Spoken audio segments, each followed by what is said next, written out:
started. Good afternoon, and thank you for joining us. I am Alan Kersner, Director of the Temple University Entrepreneurship Academy, which is focused on spreading entrepreneurial and thinking and doing across all 17 colleges within the university and with our constituencies. A major focus of our efforts is to inspire and enable students, faculty, and staff to be engaged in helping our communities.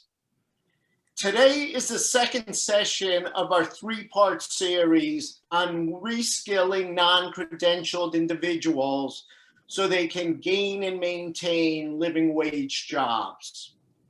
During this session, we'll be speaking about the best training methods to fill skill gaps, the skills that local employers need that we can teach underskilled workers.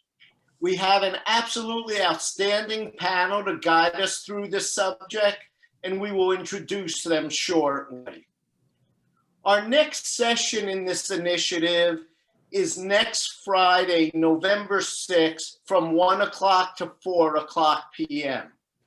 We will be having a virtual hackathon to develop innovative solutions to make a difference in getting non-credential individuals employed in the areas and with the skills coming out of these panels. That session will be led by Michelle Histon, Head of Innovation at International Blue Cross and an expert in design thinking, and will include workforce development and community leaders, students, faculty, alumni, and staff from Temple and other area universities. It is truly a unique opportunity for all of us to interact with true agents of change. Please register for that, and we'll be providing information shortly. One administrative note for those of you who just joined.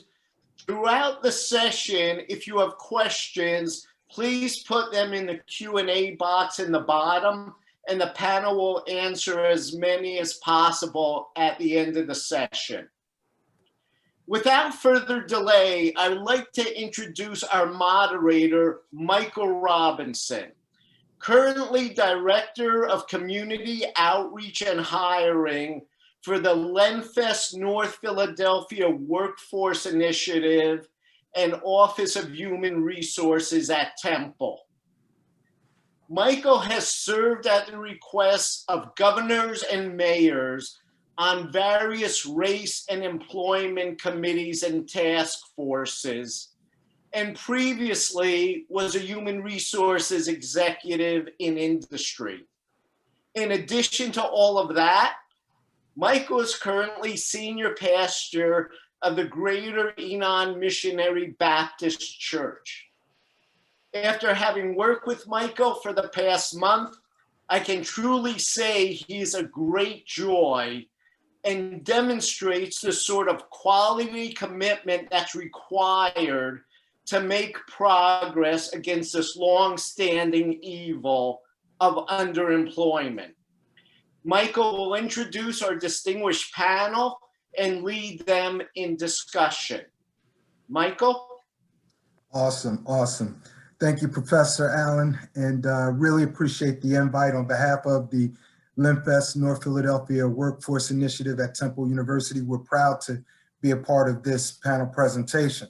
Our first panelist is Sheila Ireland, Deputy Secretary for the Workforce Development Department of Labor for the Commonwealth of Pennsylvania. She oversees a staff of almost 600 employees.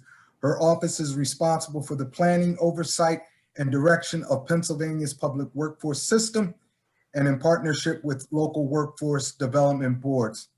Sheila Ireland. Next is our panelist, the Honorable Judge Renee Hughes. She's President and CEO at Philadelphia OIC, an experienced executive with a demonstrated history of leading large organizations with complex management structures, skilled in strategic leadership, nonprofit organizations, and crisis management. She's the former CEO of the American Red Cross here in Philadelphia, and she's also a former trial judge for 15 years serving also here in the city of Philadelphia. Our next panelist, Carol DeFries, Vice President for Workforce and Economic Innovation at Community College of Philadelphia, the second largest community college in the Commonwealth. She's responsible for developing and managing relationships with corporate business partners, government agencies, civic and philanthropic organizations. She oversees entrepreneurial programs, including the nationally prominent Goldman Sachs Foundation, 10,000 Small Businesses. And she's founder of Campus Philadelphia. And our next panelist is Malyka Sankofa. She is the Director of Business Education and Youth Programs at the Enterprise Center. She spearheads entrepreneurship training programs for over 2,000 individuals in business education, related technical skills, while also increasing employment retention and creating hundreds of new businesses and employment opportunities for Philadelphians. She's a national award-winning leader, recognized for her youth entrepreneurship, leadership, and community service programs. Welcome to our distinguished panel. I want to kick off with a statement prepared by the U.S. Department of Education, their Office of Career and Technical Adult Education. In a recent report that they published, they say that the United States has a high percentage of low performers in literacy, numeracy, and digital problem solving. The skill levels of US adults have remained stagnant over 2 decades, and the younger US cohorts are outperforming older cohorts only slightly, unlike many other industrialized nations. So it sounds like we got some work to do. So with that said, my first question to the panel is, what are the biggest barriers facing underskilled adults in trying to secure sustainable wage employment? We'll go with you first, Carol. Well, I do believe that there is an issue with basic reading comprehension and math skills that many people, unfortunately, find themselves behind as they go through the education system generally. So they fall behind. I know that, various different levels. I know 4th grade is kind of a mark in terms of when people either remain consistent or start that time frame of falling behind. At Community College of Philadelphia, it's about 70% of all students who seek to apply to the college end up in developmental education courses. So that is a huge barrier, because even if they've graduated with a high school degree, they are not at the appropriate level or college level, I should say, for, what the jobs that can put you into a pathway to a higher earning wage. There are opportunities for individuals with a high school degree to earn living wages. And that's the types of programs that I run in my area. But you have to have a high school degree, and typically you still have to test at a certain level of math or and English. And so, and those, depending on the program, you would have different requirements, but you still have a certain level of requirements, and many people just are not meeting that basic level. But a high school diploma is also a key issue, and there are many people in Philadelphia that do not have a high school diploma, and that will prevent you from going into the training programs that we offer if you don't have that diploma. Judge Hughes, describe some of the best practice education and or vocational support initiatives to best serve the underskilled adult population. OIC has been doing this kind of work for decades. If you can chime in on that. You have to unmute yourself. Thank you, Michael.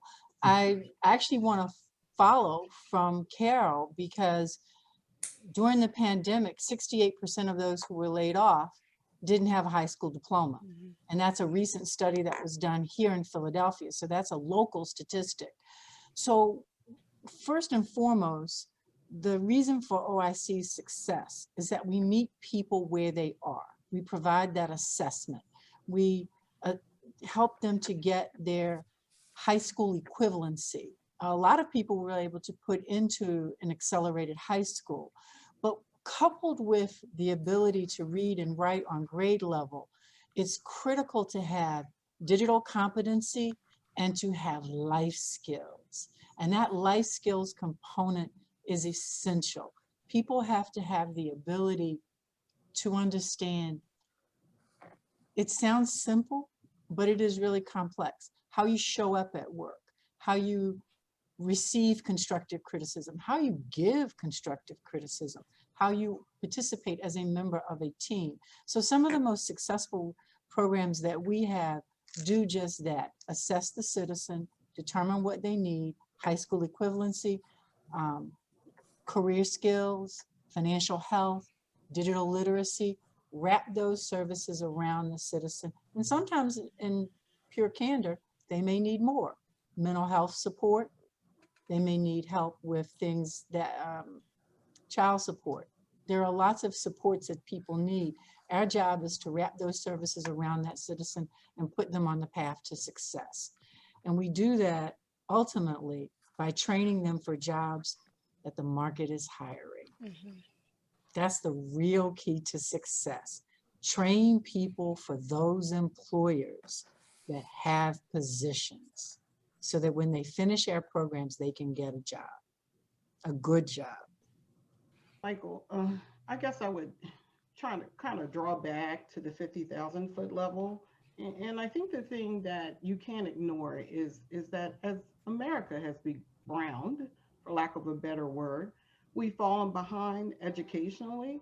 There's some structural racism at play, right? It's the way inner city schools are funded. It is the way returning citizens don't have access to the same educational supports and grants. It's the way community colleges are underfunded, who serve predominantly communities of people of color. Those pieces can't be ignored, right? They can't be ignored when we ask the question around why are we falling behind? It's not simply the digital divide or depression or oppression in specific communities. It's a structural piece that I think we're having this broader conversation right now about how to dismantle, and it needs to be part of what we're talking about when we're even talking about how people gain access to skills and programs that are associated with it. I'd like to add to that too, Michael. I think that one of the things that Sheila said is really important. And I think so much of education today is focused on learning for learning's sake. And there's a time when that's important. But when you're working with people who are marginalized and underrepresented, you really need to present them with the information that's most important to them. So as Renee was saying in her program with OIC, and they're teaching people all of these things, people need to understand and learn how to purchase a car, how to purchase a home, how to be able to function effectively, like as she said, when they're in an environment where they're trying to get into the workplace. They need to understand who they are as people and what their special gifts are and what they bring to the table. And when we can help them to gain a special sense and a value in who they are as people and what special gifts they have and what they can bring to the table, then they start to embrace the fact that learning isn't just so I can know that 2 + 2 is 4, but that it really lends itself to how am I going to manage my money and how am I going to pay my bills. So I think that a lot of education today is so focused on just learning that you can compete with somebody else because you know as much as they do about world history, but it doesn't really have anything to do with their living history. It's so interesting that you make that point, Malyka, because one of the conversations I've been having a lot lately is it's hard to teach a person when that person doesn't see themselves as valuable.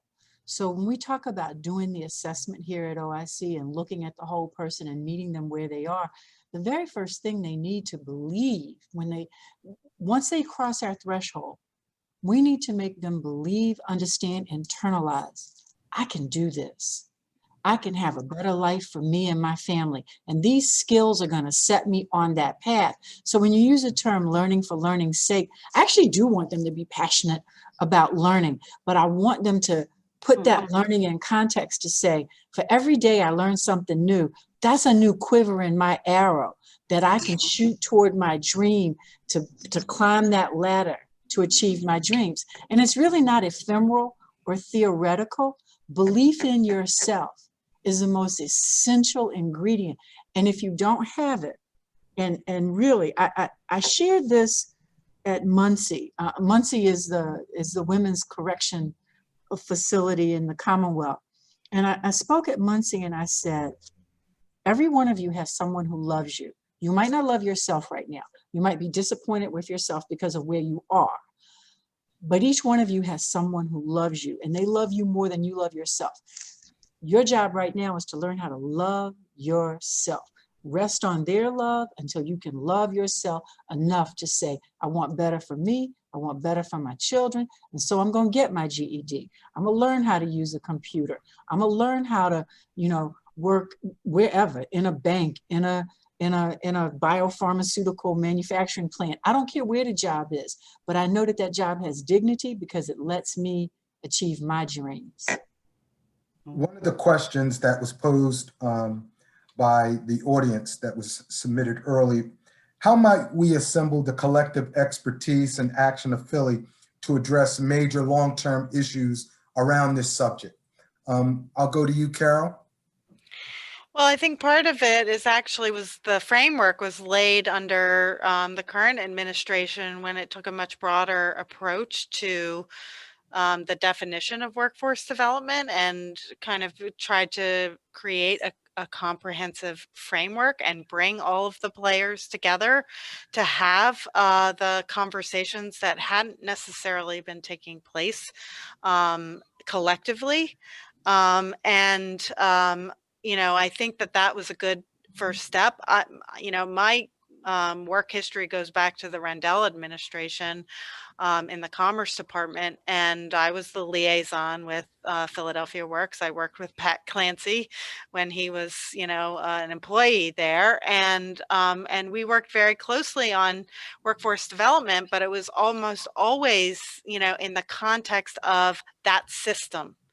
And the public workforce system, as opposed to thinking more holistically about what is workforce development for the city, not just, a system. It's for the city, for the employers, for the citizens. What do the citizens need? What do the employers need? How do we match that together? How do we move people up? And then how do we move employers to a place where they can begin to think more holistically about who they incorporate into their talent plans? And that's a whole separate issue, but everyone has to move in the same direction. And I think that was a good first step, and I want to see more of it. And there's, we were talking before, but we all work with one another. But those systems that bring us together strategically to talk about this and to have goals set, I think is really, really important. Well, I'll chime in, Michael, and I will say, Sure. Fueling Philadelphia's talent engine was unprecedented in the city, and it was the first citywide workforce development strategy. But I can tell you, my office was having this intentional conversation around how the table still wasn't big enough with 49 original players at the table. Employers were not there the way they should have been. We did not have intentional conversations around how to fund and blend public and private funding together. Right? We brought workforce to the table as a separate entity, which is still, I believe, being run out of Commerce, the Workforce Professionals Alliance. But, we didn't have the connective tissue, to be able to have a conversation that really respected and honored all points of the continuum. Like we tend to think about how we serve. If we are workforce development programs, if we're funders, we tend to think about how we're funding. If we're employers, we only care about who we're hiring, right? If we're participants, we're just trying to get connected, and so in some ways, we've never had that comprehensive kind of table to sit at that really talks about how to really solve the problem. I think with everyone who's essential to it being solved at the table. Maybe you should start that, Michael. One of the things that I find as we work with people, particularly the underskilled population that we're talking about today, is awareness. Like half the battle is them knowing, where can I go for resources? Where can I go for education? Where can I go for the specific training? I know I want to do better, but where can I go? So with that said, what are some effective hallmark ways, proven ways that we can outreach and make these individuals well informed about what's out there? I would defer to Malyka. I, Because you got the brain room. I cannot honestly say that I am the best person to answer that question. I would say that, like you said, Sheila, we really have to create, and I think that the city has done a relatively good job of trying to put together offices where they have hubs for people to understand what kind of resources are available. And we have to do a better job of advertising that so that the public really knows that those places exist. And a lot of those places need to go out into the communities, and we need to have more satellites within our communities where people can go and find the resources that they need.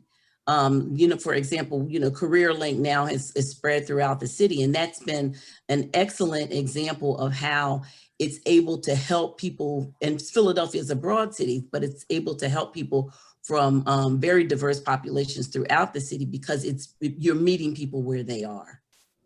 I think one of the things we want to recognize is that there is no single solution.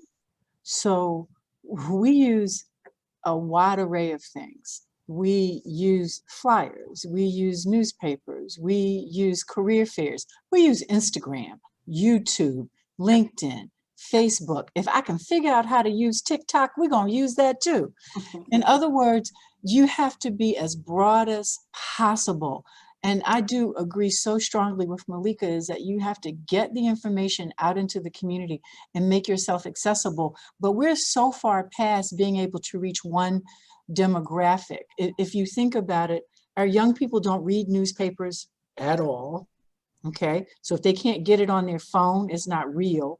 But then you pass a certain age demographic, and if they don't read it in the newspaper, it's not real. So we have to really be willing to go across multiple platforms to get our message out. And I want to go back to something that all three ladies said, Carol, Malyka, and Sheila. And for me, it came down to collaboration. We need to stop seeing each other as competitors and look at one another as partners in the same goal. All of us are working to reduce poverty in our city, to improve the quality of life in our city, and each one of us is good at something. So rather than try to be everything to everybody, let's come together, partner, and leverage our resources and assets. And I think that if we can begin to think of workforce in that light, it's not City Hall's responsibility, it's not the church's responsibility, it's not the university's responsibility, it's all of our responsibility. And we come together, I think we'll have far greater impact. I just wanted to piggyback on the question around how do you reach people and what are some innovative ways. And I think actually Judge Hughes just kind of hit on one that, talking about churches and talking about community organizations as being vehicles to get the information out. And I think a lot of times some of the information that's tried to convey that we try to convey is often viewed as kind of like it's bureaucratic, it's a program, it's not like this is a path for you to get a good job, this is a an industry or a sector, etc. And I think it has to come from trusted partners, and often those organizations are viewed in in, in a more trusting way. And I think one of the things that the college has tried to do, I mean, we are the Community College of Philadelphia, so we are already viewed as a community partner. So we're at an advantage in that perspective, but we're still a big institution, and we can still be very difficult to manage and navigate. And so, we do try to go more to, as Malyka mentioned, more directly to the source. We've increased the amount of community activities that we actually go to, as opposed to just going to those traditional places where, we're going to make a presentation in a high school, or we're going to make a presentation to this, audience, although right now in virtual world, we're making it completely different. But when that activity was available, and hopefully will be available again, we've got to get that word out directly into the community and directly into the people's, learning, so that they understand that this isn't some, bureaucratic system that's trying to help them, that it's actually a training program that's specific in a field, or an industry, or a sector that's in demand. When we look at some of the information coming out of the federal government, the Department of Education published this stat that 60% of lower skilled adults earn incomes in the bottom quintile, which translates to less than $20,000 a year. Mhm. When we look at that kind of low skilled population, let's talk about the low hanging fruit that's easiest for them to grab onto. So for the panel, and maybe for you, Sheila, because you work with a lot of workforce boards and you see a lot of innovation out there in terms of getting people access to employment through various training programs. Mhm. Some low hanging fruit employment opportunities or industries that we can get these individuals into and get them trained and ramped up for higher skill level opportunities. Mhm. Well, Michael, you pushed a button with me, right? Because part of the conversation that we're trying to have is we need people to be intentional around workforce development programs and training. That means a couple things, right? So understand who you are serving specifically when they walk in the door, and where you can get them when they walk out, right? We tend to do this thing where we try to serve everyone, I call it dosage, with the same dose. So imagine I'm running a hospital and everybody gets an aspirin, whether they walk in with a headache or whether they walk in with cancer. And we cannot fund in that way, and we cannot program in that way. We have to be more intentional and specific around the work that we do. And I would say to you, the one thing that we are thinking about intentionally for public workforce and how we deliver services through the career links and all the work that we do is, how do we stop that revolving door? Are we paying attention to the fourth industrial revolution and the impact of automation? Are we preparing people for jobs that we know will not be there, right? That does not help anyone, right? If we're doing that type of work. So how are we as agencies, as programs, as deliverers of services, really thinking with intentionality around how we prepare people for the future? I mean, I don't want to pick on anybody, but Renee, I think you've done a wonderful job, really understanding the landscape and preparing people in a holistic way around what to do. But Michael, the other thing that drives me crazy is we think that a person who does not have the skill set necessarily to connect to that family sustaining wage is unskilled. That is not true, right? There's a real difference between skills and talent, right? And I've never met a person who didn't have talent, right? If you need a different set of skills, you do the same thing that everybody else does. You have to learn, you have to evolve, you have to move. You're not doing the same job you were doing at 20, and nobody on this panel is, right? So everybody had to learn. And so I think, when we have this conversation about intentionality around becoming lifelong learners and what is the impact, right, on the work that we are doing, I think you start to come at it in a very different way and move away from that deficit mindset. We've got to move that. We're not fixing broken people. They are creative, resourceful, and whole. Yes. Right? And they just need opportunities to be able to realize their talents. And so sometimes this conversation, like, I know you got to eat, right? Like, I get it. I know you got to eat. But the career pathway model, where we're talking with intention around how people move, I think is the only way to do that work. And putting your, helping people get their foot on the bottom rung and making sure that we are there to push as they climb. It's That's what we so, need to do. Right. I think You it's first, Renee, so, and then I want to add into. thank you. Malyka, I didn't mean to step on you, but No, Sheila, no. you really did touch a nerve for me, because to recognize that every member of our community has talent, has value to bring to the table. And so I mentioned earlier the assessment we do at OIC. The reason the assessment is so important, you may walk in the door saying, oh, I want to do XYZ because I heard it's going to pay $18 an hour, right? But we do this assessment and find out where your true passion lies someplace else. So let's put you on a path that helps you to actualize your dreams, your passion, your talent. I think that is so important. But okay, all y'all know me. I am political, but not in the D versus R sense. It is obscene that you work 40 hours a week and you are still eligible for food stamps and Medicaid. That is unacceptable. So when you ask me what the low-hanging fruit is, the low-hanging fruit is raise the minimum wage, pay people a living wage for quality work. We'll train them to do a good job, but don't give me some lame excuse about why this job doesn't warrant being paid a living wage. If it's work, then you pay people properly. We'll train the people to do a good job, but we need to stop cheating our people. And then we look at them all cross-eyed and say, oh, how come you're not surviving? You're not surviving because you're working yourself to the bone and we're not paying you. So we have got to come together as a collective and support raising the minimum wage in an honest way. We've got to. I agree. And I want to say also too that we think about, as you said, Michael, like what kind of job can we get them into? I am so tired of seeing people that are disenfranchised only be offered jobs where they're CNAs or, I mean, don't get me wrong, there's nothing, somebody has to do it, and many of us one day we will need a CNA. But in the meantime, we've got to start looking at what the market has a demand for and making sure that people that have traditionally been marginalized are having opportunities to be able to go into those markets.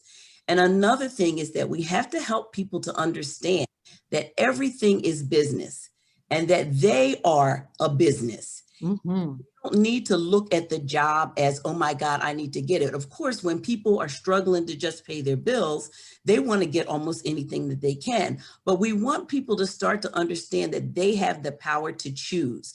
And that when they are going into a position that it's their opportunity to grow and to learn as much as they can about the skills that are being taught there. And if they think about that business as being their business, then they'll go in and they'll try to develop the expertise. They'll try to learn everything about the market. They'll try to figure out everything that they can about that particular industry. And they will become an indispensable part of that network. And then whether they decide that they want to stay in that arena or they want to move on to something else, they will have gained the kinds of skills that they need in order to be able to move. But I think so many times people they're desperate because they need to pay their bills. They aren't getting paid enough, so they're struggling and they're not thinking about it as how you're either, my husband used to always say, you're either going to own the store or mop the floor. And he didn't mean that in a derogatory way, but it just means you're either going to be the owner or you're going to work for the owner. But whichever position you decide to take, you want to approach it with the type of excellence where you're going to learn as much as you possibly can so that you can take yourself to the next level because you're bringing something great to the table because you feel good about who you are and you're there and you're ready to learn as much as you possibly can. I wanted to, sorry. Oh, go ahead, Carol. In, Go ahead. in about 1 minute, we're going to turn it over to Professor Kirshner. He has a survey that he would like to introduce. But Philadelphia is an eds, meds, hospitality, and government town. That's where the big employment opportunities are when you look at headcount. When we look at the individuals that we're talking about serving, the unskilled, the underserved, What are some opportunities that you've noticed in the eds, the meds, the hospitality, and government employment sectors where you're finding success in these individuals accessing those kinds of industry employment? I'll plug my old organization. I mean, the West Philadelphia Skills Initiative is a great example of leveraging place-based workforce development, right? To work with employers to really give opportunity, open the doors of opportunity for folks. But I would say this, given that University City is the hub of employment, I think it's 26% of employment is right there in University City. The work that's being done with community-based organizations is minuscule, you know, compared to the number of employers that are there. So if we could broaden those pathways in the ways that made sense to the institutions, that would make a lot of sense as well. And I think you see things, you know, local government does things like the Immigrant Professionals Fellowship and the Future Track with the Streets Department, right? So working to bring people into occupations within city government, those also could be bigger and broader programs, really, that address a greater need. I was going to say that obviously the health care field is growing in Philadelphia. Unfortunately, what you do see is that a large amount of the growth is at the lower scale positions. But I always view that as an opportunity for a population to get their foot in the door, but we have to be very clear about what the pathway is and what it takes to move up. And create as few barriers or eliminate barriers that enable people to move from that low, entry level job so that they can move up into a higher skill job or a higher education or whatever. So, you know, at CCP, we have a CNA program, we have a dental, we have several of the entry level healthcare programs on the non-credit side. But obviously on the credit side, there are much higher nursing, we have respiratory tech, we have diagnostic imaging. And so in order to do that, though, you have to be able to, you know, test into the college, et cetera. So we're doing a number of things here to make it, to reduce those barriers. But one of the most innovative things that we're working on are those articulation agreements for the people who've gone through our workforce programs on the non-credit side to get some level of credit so that they can move over to the credit side, get into a program for proficiency certificate or an associate degree program and move up into those higher paying jobs. And, you know, that a student who's sitting in a classroom in the CNA, lab is looking across the hall and seeing a student that's, you know, in a nursing program or some other, and they don't distinguish them. There's no distinguish. That's all academic in my, you know, and so it's incumbent on us for as an institution to help those students see that they can be on that same pathway. I think it's also incumbent upon employers, and that's our responsibility in partnering with employers, because I do agree with Carol. No matter what the career is, there's a pathway, but we have to articulate it.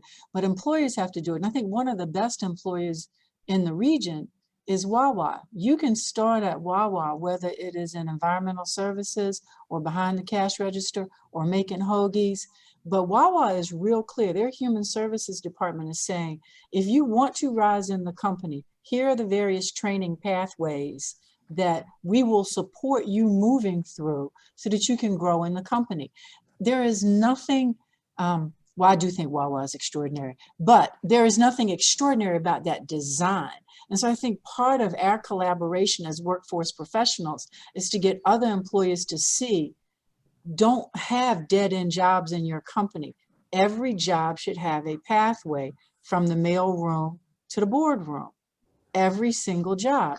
And people can, as Malyka said, they can choose to mop the floor or own the store, you know, but we need to give them the path so that they have the ability to make that choice, you know. So I'm excited. I do want us to note, though, that as you talk about what's happening in the region post-COVID, one of the things that's happening in the region is that in order for us to come back into our buildings, which we have to. We spent the last 30 years building these high rises, restaurants, hotels in the city. Environmental services. And I don't want anybody looking down their nose at environmental services, because think about it. Your very decision to go in your office, to go in a restaurant, to go to a movie is a function of your confidence that this is a safe, sanitary environment. That means that the person who did that work is important. And you need to trust that they're well-trained and competent and committed to your safety. I think that's a arena that has new credentialing, different requirements, and it's one where we can grow people and grow entrepreneurs too. Yeah, that's, I was going to throw that in. So thanks for With saying that- that, Renee. With that said, we're going to pause for a minute and throw it to Professor Alan Kersner, and then we'll come back. Okay, great. So great discussion. To give our panelists 2 minutes to catch their breath before we start with your questions, I've just put in the chat a survey. It's 2 questions. If everyone in the audience would be kind enough to take 2 minutes and just fill that out, it allows us to learn about how to do better programs. So just please click on the link, answer the 2 questions, and then Michael will start with your questions and getting panel responses to those.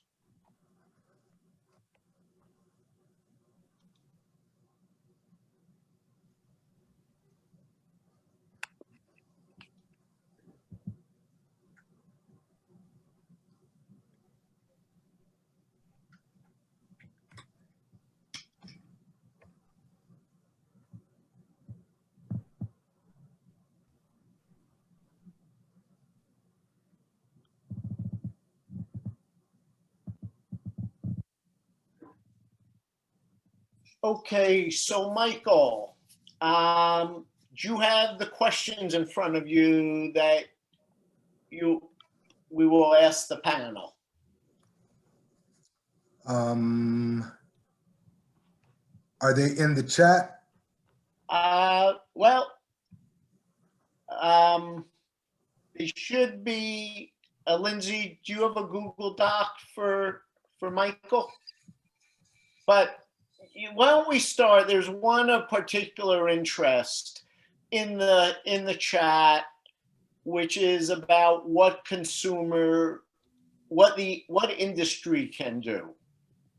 So, and maybe we could start with that, Michael, asking the panel, what you talked about the need for employers to sort of step up, show commitment. I guess maybe as a first question, what specifically would you like employers to do that are not yet involved in this area to help be more receptive and provide these jobs?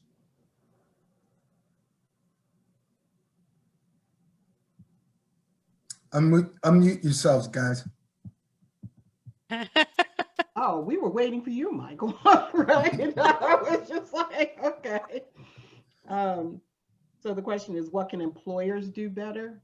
So it's a long list, right? And I'll say it with the caveat that I did used to run HR, so I get it, you know, on a lot of different levels. But I'll say this. Those of us who are students of HR have read The Good Job Strategy by Zenit Tom. And she basically compared Walmart to Costco and talked about 2 organizations that do essentially the same thing, but Costco pays a living wage. Managers make around $60,000 a year as opposed to what they earn at Walmart. And she talked about the difference in profit margin between those 2 organizations. And Costco is wildly profitable compared to Walmart, believe it or not, right? In some ways. But we've got to shift that conversation away from this idea, I think, of finished product. Employers have been spoiled, right? They've been able to hire who they want for what they want, right? And I've had, won't name the university in West Philadelphia, you know, that basically said to me, I can get somebody with a PhD to do reception here, you know, and my response was, well, why would you? Because that person is going to spend all day looking for a real job. So one of the things I think that we have to be able to do is to really present to employers that return on investment of investing in their employees, right? The amount of money that organizations spend on professional development has been steadily declining in the United States since the days of the corporate man and GM. And so if we really want to dominate and return to profitability and be the world leader that we used to be, we have to invest. And we have to get by this idea that people are not going to stick around forever. When you are investing in your employees now, they are producing for you now. And so you're getting that return on investment by working with them. But I think we've gotten lost in the 1099 platform gig economy work where no one, you want loyalty in exchange for investment. And the reality is you're getting your investment right then and there. But I think that value proposition hasn't been proven to the industry.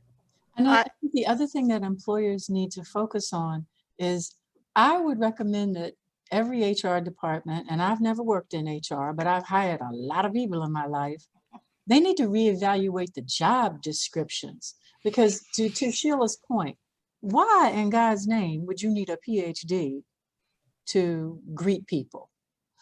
So rethink what you really need in a position so that what you need in a position more so is broader. And I raise that for two reasons. Number one, it helps you get different people, but it helps with your diversity and inclusion, diversity of thought, racial diversity, gender diversity, economic diversity. If you think about the essential skills that I need for this position, rather than getting hung up saying, well, I need an MBA and I need 10 years of this. And, you really may not need all of those things if you look at the core elements necessary to be successful. And then I would really reinforce investing in your people. And I know we will very likely never go back to working 40 years for one place and getting a gold watch, although Temple University's president did in fact do that. Okay. He's probably had every job there and he's a phenomenal man. No, so you can't do it.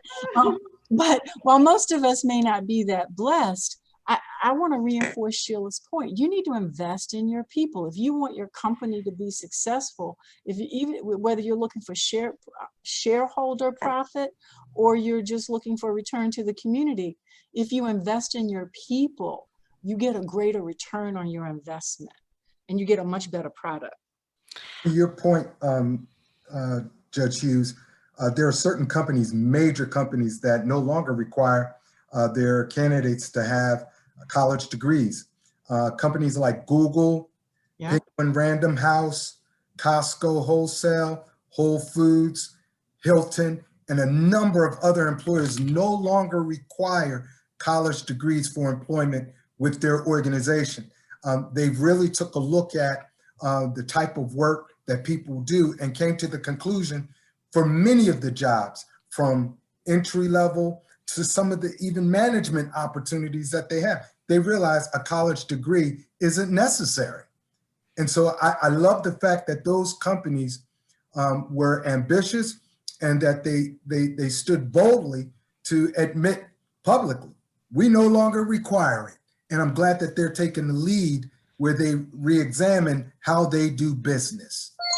Well, and go ahead, Carol. Malyka. Well, I was just going to say, there was a Federal Reserve of Philadelphia report that was issued that looked at a number of different cities and evaluated jobs that were the same across those different cities. And they found that in Philadelphia, the educational requirements and the skills requirements and experience requirements were at a much higher level than in other areas. And one of the reasons that they cited was because we are very blessed as a region with many great institutions of higher education. And so as a result, employers got used to the fact that there were so many individuals coming out of all of those wonderful institutions with all these great degrees and experiences. But when you get to an environment where there's low unemployment, then they start to realize that they can't demand that. But the point being that jobs that are of the same level across the nation have different educational requirements. And I think that that speaks to what Judge Hughes is talking about, is that employers have to take responsibility for some of this. And you see it every day in terms of some of the businesses. And then the other thing that I think is one thing that I would ask employers to do more of in terms of that investment is there are many employers that have tuition remission programs, et cetera. Many people don't access them. And the reason why is because they're typically reimbursement programs, and it requires individuals to put the money out first and then get reimbursed. And the problem is that if you're at the low end of the wage scale within that institution, you don't have the money to do the kinds of education that you need to move up. And that is a barrier. And I think employers have to find more creative ways to make those programs accessible to their employees, but also obviously, hold their employees accountable for actually achieving what the employer might actually be paying for. But that is a barrier. And I think that if they could address that, it would help many people actually take advantage of those programs.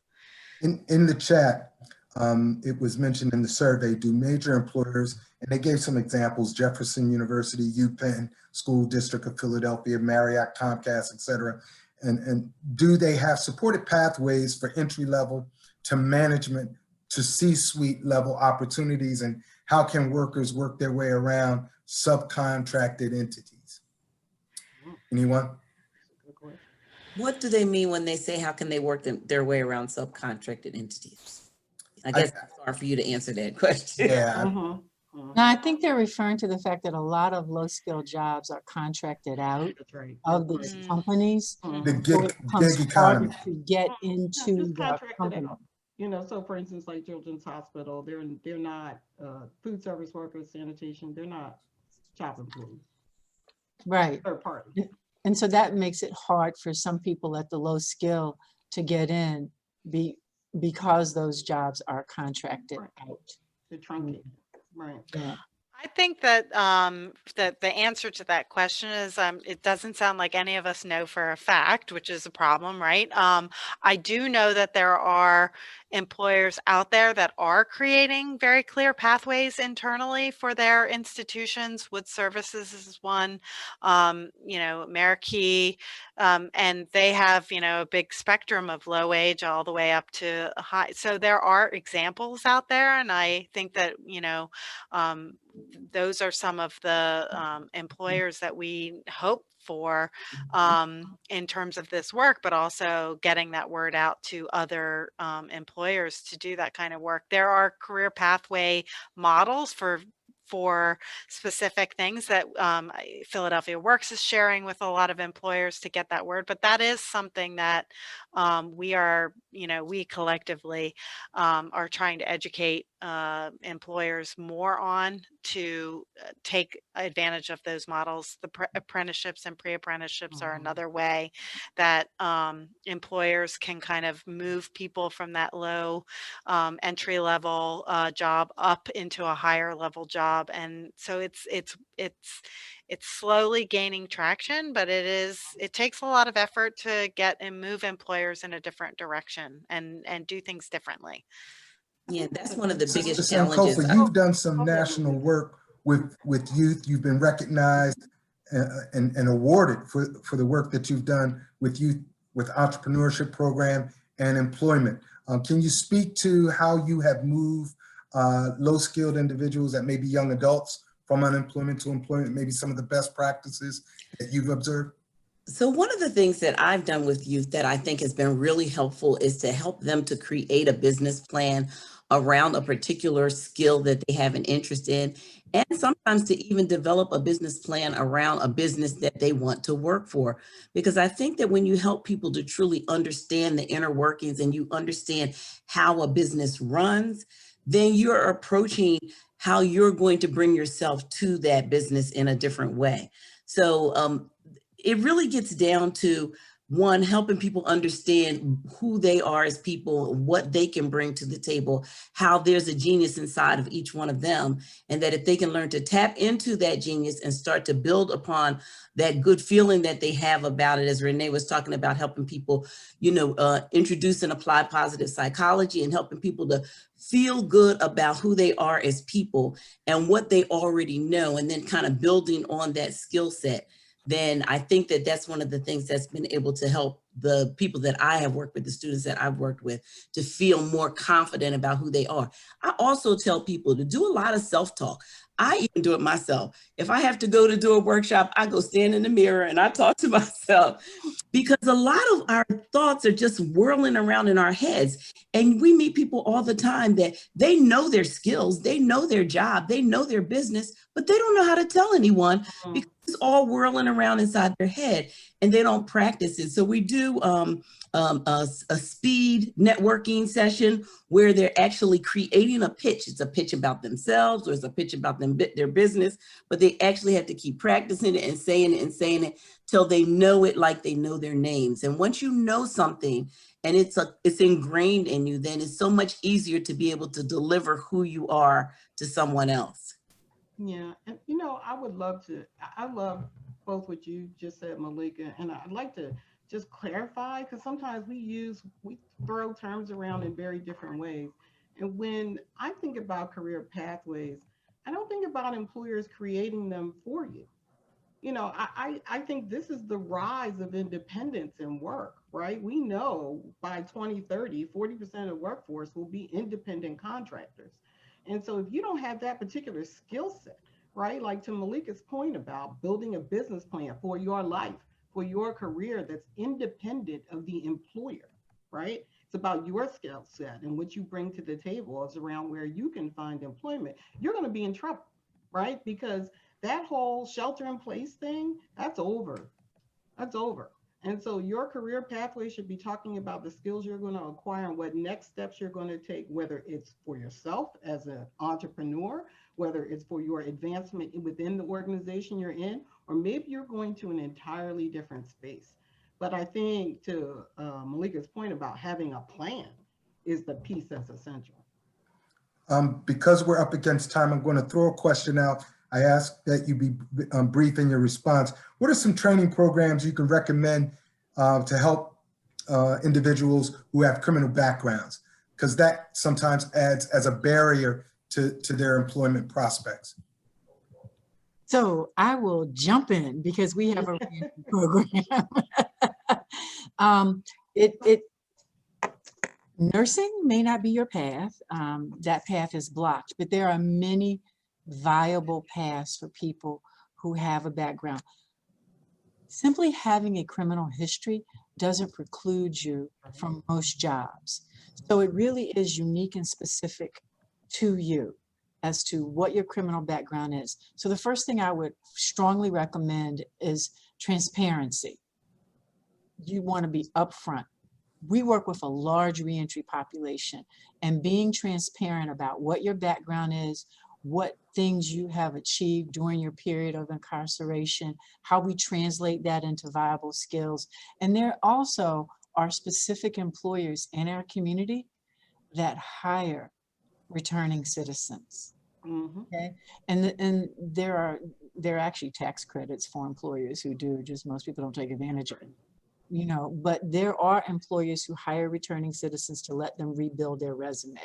And we not only do we partner with them to help them identify those pathways, we also partner with younger returning citizens who have the opportunity to clear their record, because you can still clear your record many, many times. So it's not blanket, it's individual. And I go back to why it's so important to have an individual assessment of your skills, those things you need, and where you want to go with your life. And I think the last thing I want to say, I saw this pop up in the chat.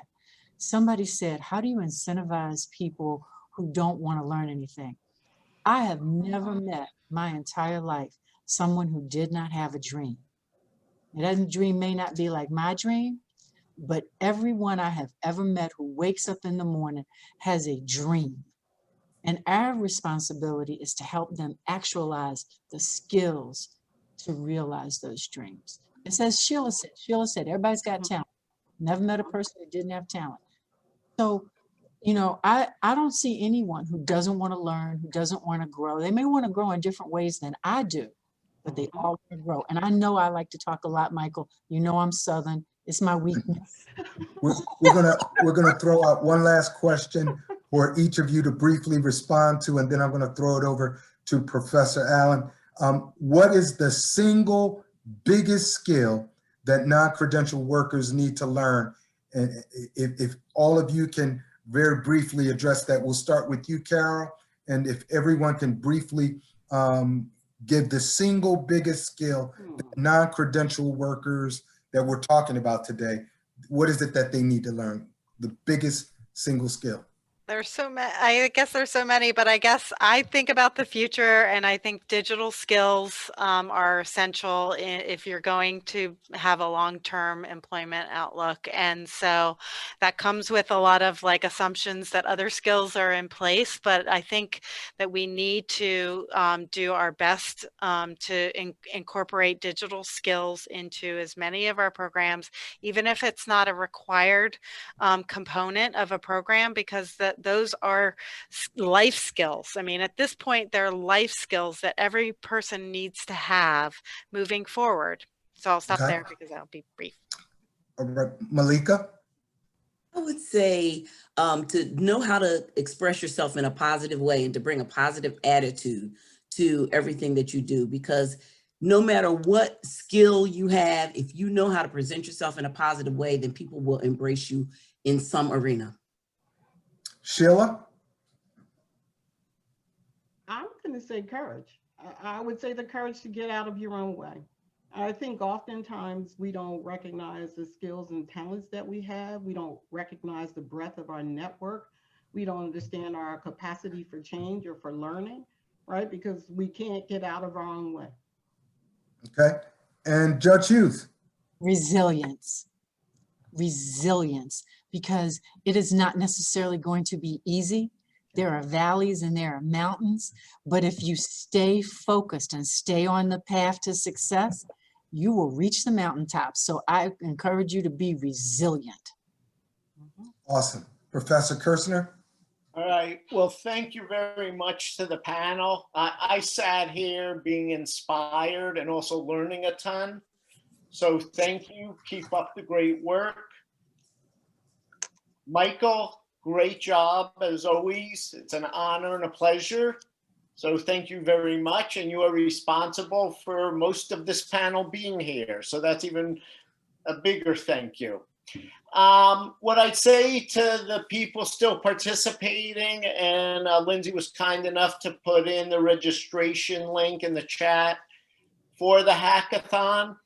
If you're interested and inspired by this and you want to actually spend 3 hours with people, not quite of this, let's say, leadership level, but people equally committed and very experienced and smart, please sign up to be part of the hackathon.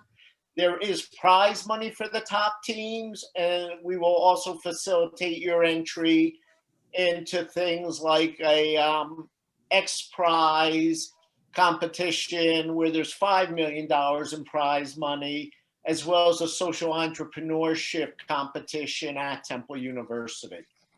So thank you for staying with us. And Malyka, Carol, Judge Hughes, Sheila, and Michael, thank you so much for your willingness to participate and sharing your thoughts and wisdom. Thank you, Alan. Our Thank pleasure. you. And thank you to the panel. Thank you all. Thank you to all the participants as well for their interest in this topic.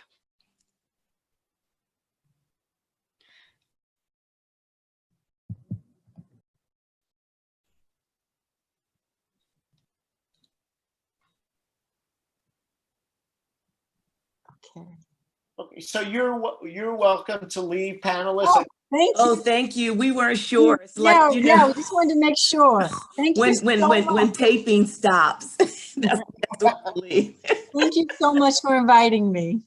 Yes, thank you so much. It was a pleasure. We will make the video available. Yes. The hackathon is on November the 6th. I came to last year's hackathon. It was phenomenal. Was it last year or the year before now? I can't remember.